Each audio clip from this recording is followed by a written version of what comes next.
Psalm 139 reminds us that every single person is fearfully and wonderfully made, with no exceptions. This is not a message we get to pick and choose. There's no hierarchy of worth in the eyes of God. The gospel is clear. We are all broken. We are all loved. And if we cannot embrace people with disabilities as an integral part of the body of Christ, we are all missing the very heart of the gospel message. A while back, I got to be part of training volunteers for our adult ministry called Befriend. It is an amazing program, but during that training, I could sense that some of the volunteers didn't quite grasp the depth of the need. Then, just a few days later, I spoke to a mother who was in tears as she picked up her daughter from one of our Befriend events. Now, these tears were not from anything bad happening. Her daughter had come, had a great time, they baked, they played a simple game of Uno among friends. But for this mother, it was profound. Her daughter had felt seen, and her daughter had not just been included, but she was known. For that mother, the simple act of being present and known was a lifeline in a world that often ignores or sidelines families just like hers. To understand this mother's tears, you must understand the context. At 99 Balloons, we talk about changing the story of disability. And changing the story must begin with knowing the story. We have to know the context.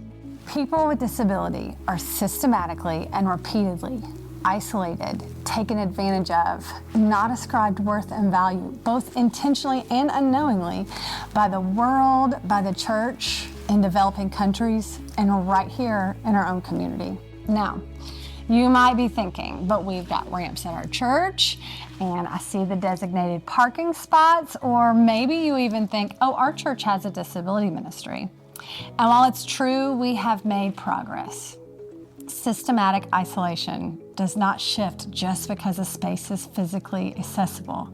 But in the perspectives of a person who does not know much about disability, taking time to learn the life of someone with a different experience. The things to consider are layered. Physical accessibility, adaptations are necessary. But a person with disability experiences additional barriers, such as the perspective and bias of people who are not experiencing disability. This cycle continues to prevent people from visiting places in our community, much like church. In developing countries, it is estimated that 9 out of 10 children with disabilities are not in school. And this isn't just a global issue. Children with autism are twice as likely to never attend a church service compared to their peers.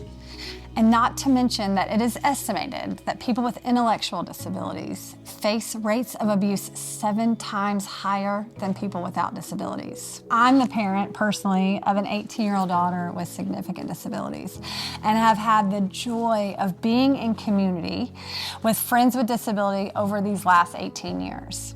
Now, the reality of my disabled friends that are adults, particularly intellectual disability, is that overwhelmingly the majority of people in their lives fall into 2 categories. They're family members and people who are paid to be with them. Now, for my disabled friends that are children and their families, from the very start of their journey, they navigate a world and a system not made for them. Parents are fighting and pushing in schools, sports teams, all over the place for their kid to be a part of it all. Or they want to fight and they're just too tired. They're so tired. So they love their kid in isolation, and all of us, we miss out. So what is our call in this? What is the church supposed to do with this heavy news of context? 1 Corinthians 12 tells us that the parts of the body that seem to be weaker are indispensable. So the answer begins with how we see all parts of the body of Christ. And we continue on to not just the seeing, but the knowing.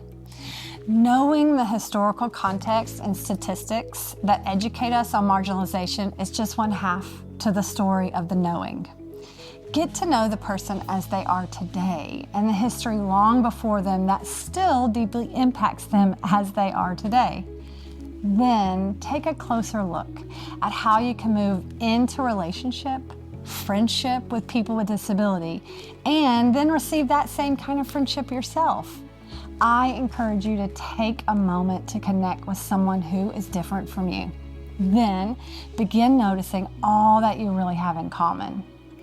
Ask questions, listen well, share stories, consider this context, and see the unique image-bearing beauty that we all bring to the table.